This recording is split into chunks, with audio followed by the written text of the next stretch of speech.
Estamos en el Auditorio AXA, estamos a través del canal YouTube de OAFI.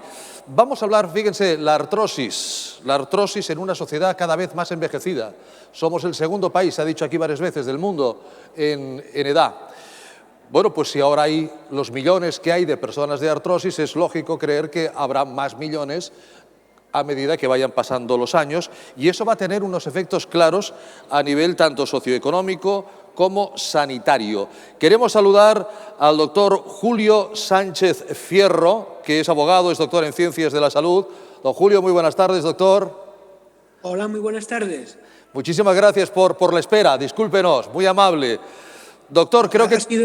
Ha sido muy grata y he aprendido muchas cosas a propósito del sueño. O sea que agradecido de todas las maneras.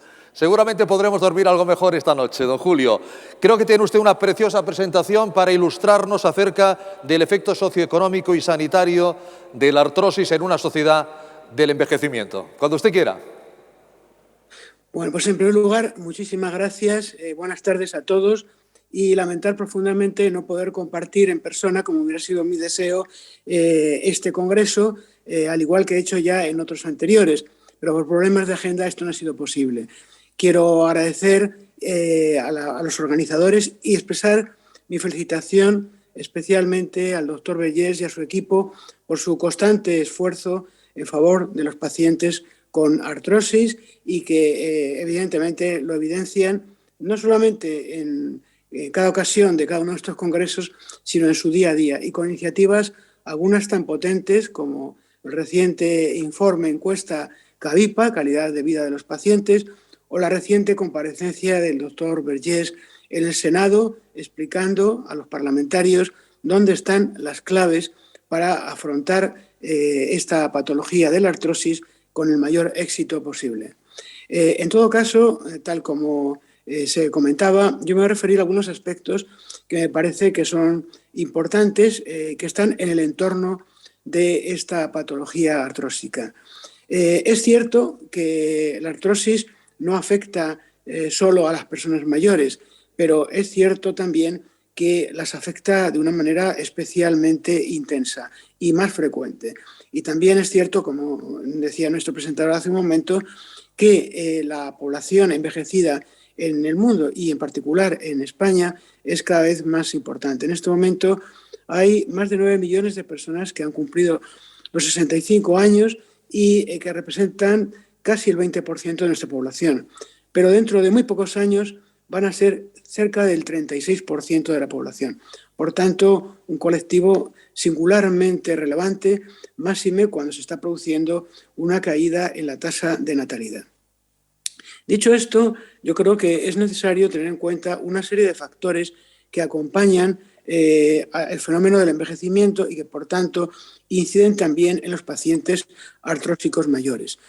En primer lugar, tenemos que contemplar el factor vivienda, el factor alojamiento. No es lo mismo si se vive en una residencia o se vive en el hogar. En este orden de cosas, decir que en España hay unas 375.000 personas que viven en residencias. Lo que quiere decirse que el conjunto de las personas mayores viven en el hogar.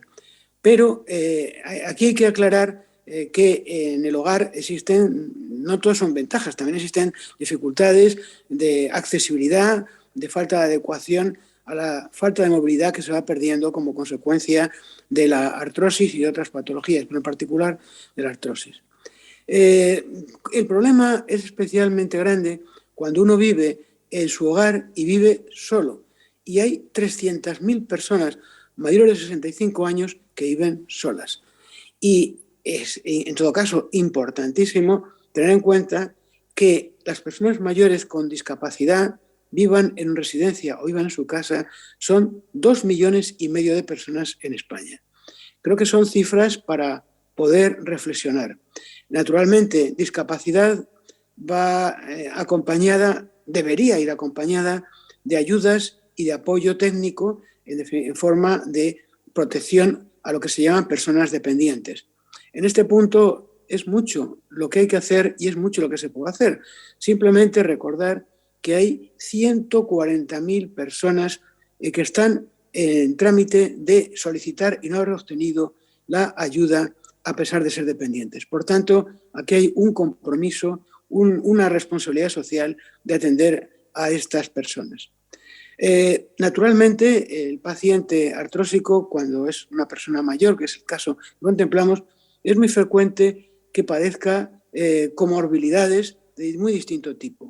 Esto es notoriamente relevante, dado que las comorbilidades conllevan también tratamientos farmacológicos diferentes y no todos ellos son susceptibles de compatibilidad. Eso requiere una vigilancia, un seguimiento especialmente intenso para no tener efectos indeseables.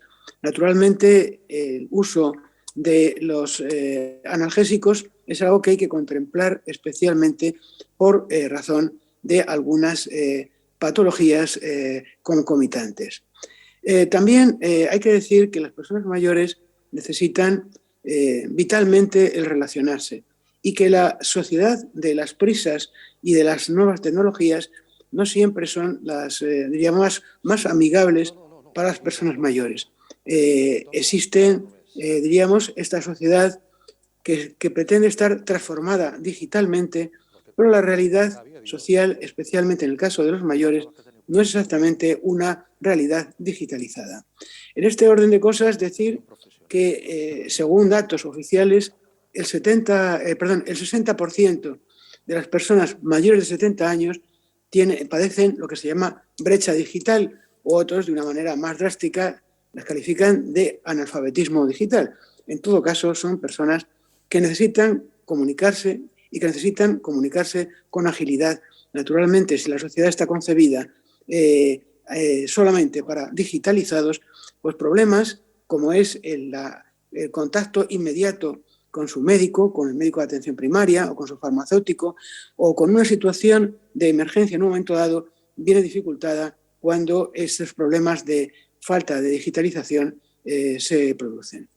Junto a esto, yo también querría señalar por dónde deberían estar las soluciones, porque no es cuestión de recrearse en los problemas, sino que aquí yo creo que todos los que estamos reunidos lo que buscamos son soluciones, ¿no? Entonces, hay soluciones que están en el entorno socioeconómico y otras que están en el entorno estrictamente sanitario. En el socioeconómico, pues evidentemente habrá que hacer un esfuerzo de adaptación de las infraestructuras para contribuir a una mayor accesibilidad, tanto en el hogar como en las residencias y, por supuesto, en transportes públicos, etc. En segundo lugar, habrá que también ser muy sensible a que haya programas dedicados a las personas mayores para lo que es el ocio, el ejercicio físico. En definitiva, para poder dar contenidos en el día a día a su vida. En este orden de cosas, yo creo que es muchísimo que se puede hacer. Estos días hemos visto en la presentación de los presupuestos del Estado para el año que viene cómo se habla de un bono para los jóvenes. Y yo me pregunto, ¿y por qué no un bono para las personas mayores para actividades de ocio y culturales? Creo que desde ya deberíamos estar planteando que esta reivindicación se pueda atender. Junto a ello, naturalmente, hay otra serie de aspectos que son, digamos, otras medidas que son también importantes a tener en cuenta, entre otras, evitar que las personas mayores caigan en situaciones de pobreza que estas evidentemente complican más su calidad de vida. Por esto, el futuro del mundo de las pensiones es algo que preocupa sistemáticamente en esta sociedad del envejecimiento. Desde el punto de vista sanitario, que es el más, digamos, el que más incide en el abordaje que hacemos en el Congreso, la primera cosa es tener en cuenta que habría de establecerse y desarrollarse programas de salud pública en los cuales la información sobre salud, los temas relacionados con la alimentación, con el ejercicio físico, con la vacunación y con otros hábitos saludables debería ser prioritaria. Creo que en materia de salud pública es muchísimo lo que se puede hacer y darle una dimensión desde la perspectiva de los mayores, creo que es importante. El COVID ha marcado un hito, pero la salud pública no empieza y termina en el COVID. En segundo lugar, creo que si hay una patología crónica prototípica es exactamente la artrosis. Debería existir una estrategia nacional que contemplara las medidas de carácter sanitario para las personas artrósicas. Medidas de muy distinto tipo, de muy distinta condición, pero entre las cuales yo creo que habría que resaltar, en primer lugar, la potenciación de la atención primaria, facilitar la conexión de los pacientes con artrosis con la atención primaria y al mismo tiempo que existieran, ya que se habla de transformación digital, que existieran mecanismos, procedimientos muy ágiles entre la atención primaria y los hospitales, los centros sociosanitarios, etcétera, para que las pautas y la prescripción que se haga por parte del médico de primaria pueda ser conocida, implementada y desarrollada por la atención especializada.